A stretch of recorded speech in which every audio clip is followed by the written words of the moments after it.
हरिओम. श्रीराम अंबज्ञ. मी संजय सिंह जोशी, कालिका मंदिर केंद्र, नाशिक.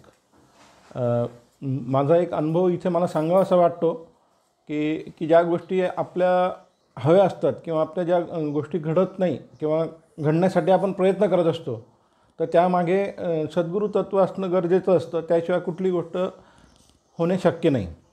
तर माझा हा अनुभव आहे की मी ज्यावेळेस पुणे इथे होतो, तर त्यावेळेस मला स्केल 4चं प्रमोशन मिळाल्यानंतर माझी अचानक ट्रान्सफर आली. माझी ट्रान्सफर आली आणि ती ट्रान्सफर माझी नाशिक भागाकडे न येता, नाशिककडे न येता नाशिकच्याही पुढे झाली. ते साताऱ्याकडे वडूज खटाव म्हणून ब्रँच तिकडे झाली. तर त्यामुळे खूप अस्वस्थ झालो मी, कारण मी 4 वर्षापासनं फॅमिलीपासनं दूर होतो. त्यामुळे असं गरज होते की आता आई वडील आहेत आणि आईवडिलांजवळ आपल्याला राहायला हवं. म्हणून बराच प्रयत्न केला आणि एके दिवशी सहज मी म्हटलं आता आपले जनरल मॅनेजर त्यांना येऊन भेटावे. तर तिथे माझे एक मित्र होते. तर ते म्हटले मी त्यांना सांगून बघतो, त्यांनी जर ऐकलं तर मग तुम्ही मध्ये जाऊ शकता. त्यांना विचारलं की असं असं तुम्ही फक्त त्यांचं ऐकून घ्या, माझा चांगला मित्र आहे तो, तर तुम्ही करू नका बदली, पण त्याचं ऐका.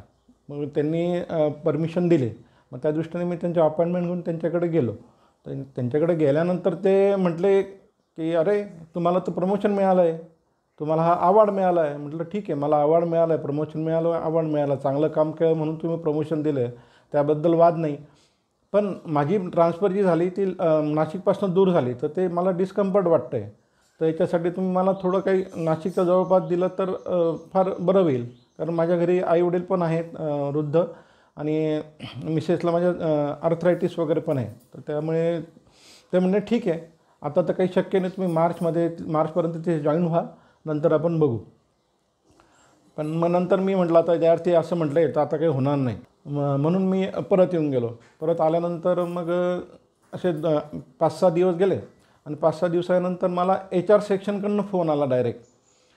तोही माझा मित्र होता. तर त्यांनी मला सांगितलं काय रे बाबा, म्हणे काय तुला नाशिक हवं आहे? म्हटलं हो. म्हणे मग नाशिक हवं आहे तर नाशिकच्या आसपास नाही ना, नाशिकला कुठे जागा नाही. म्हटलं ठीक आहे, मला नको मग नाशिक मिळत असेल तर दे म्हटलं. आणि एक 3ऱ्या-4थ्या दिवशी लगेच माझी नाशिकची ऑर्डर आली. बापूंचं इतकं आपल्याकडे बारीक लक्ष असतं की आपण त्यांच्या भक्ताला कुठली योग्य अयोग्य काय आहे, उचित काय आहे, ते सर्व तो योग्य वेळ आले की देत असतो. हरिओम.